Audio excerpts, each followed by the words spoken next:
political commentator Danielle McLaughlin. She's a Clinton supporter. And we also have Clint Arthur, who is a media trainer for the Stars, and he is backing Trump. Thank you both for taking the time to be with us here. I want to play something for you. This morning, CNN's Chris Cuomo asked Donald Trump about how this rhetoric could affect his campaign in the long run. Here's what he said.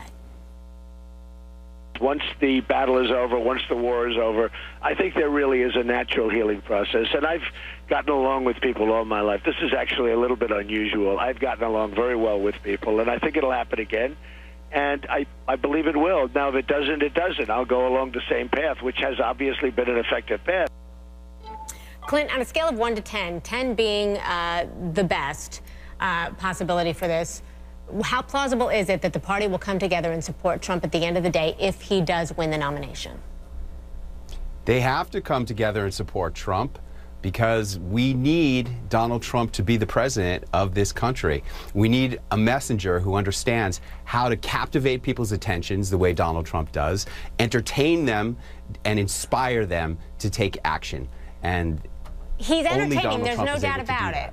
I mean, he is more entertaining. I think nobody would disagree with that. But when it comes to policy and the commander-in-chief of our country, how prepared is he really to handle that job?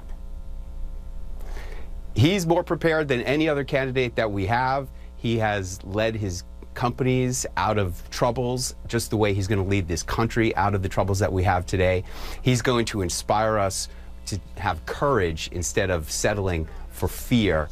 And he's going to lead us to be a great nation instead of just a good nation. There are a lot of people, though, that are wondering if getting votes based on fear is necessarily the way to go. But, that can go both sides of the aisle, Danielle. We've been hearing Clinton on the offensive against Trump, and she's been talking about maybe the fear some people have of him becoming president of the United States. If it's Clinton versus Trump, what do you think is her biggest strength, and what is her biggest liability in a contest against him? Hi. So her biggest strength is undoubtedly her foreign policy experience. When you see her in a town hall setting, when you see her on a debate stage, the extent to which and the sheer nuance of her positions and her knowledge, there's nobody in this race who can come close to her on foreign policy. Certainly her greatest weakness is, I would say, 25 years in the spotlight and the enormous resources and time and effort that have gone to trying to tear her down. And she's had missteps, and she's getting better at acknowledging them. I think this latest, the emails and the server at her home, I think she's getting better at acknowledging where she's made missteps.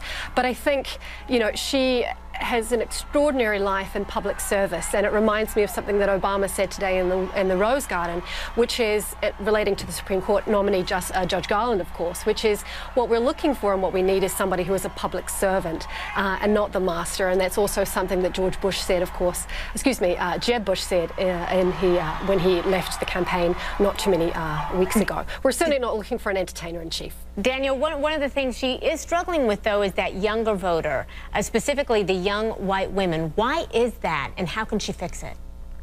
That's a really good question, and I'm not sure that she knows the answer to that. And of course, her refrain has always been, "You might not support me, but I support you." I think she just has to keep doing what she's doing.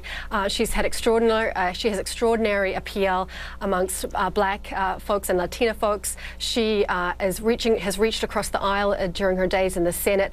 She's a consensus candidate in a way that many see Donald Trump as not being. They see Donald Trump as a divisive candidate, and frankly, a disaster on the world stage. I have friends all over the world.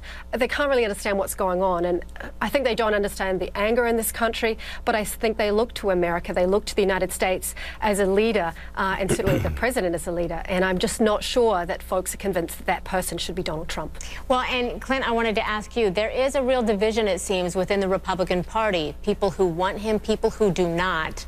How does he overcome that? Is he going to be able to bring this party together? Marketing.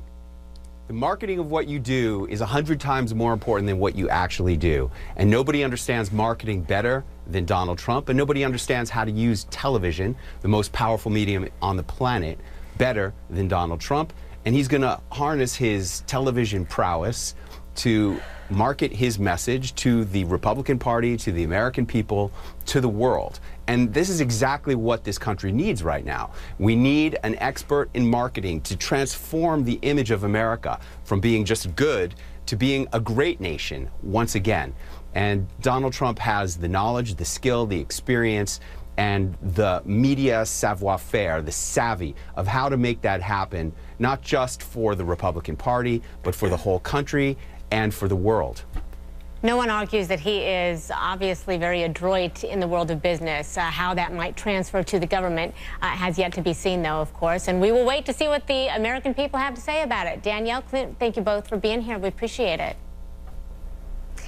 So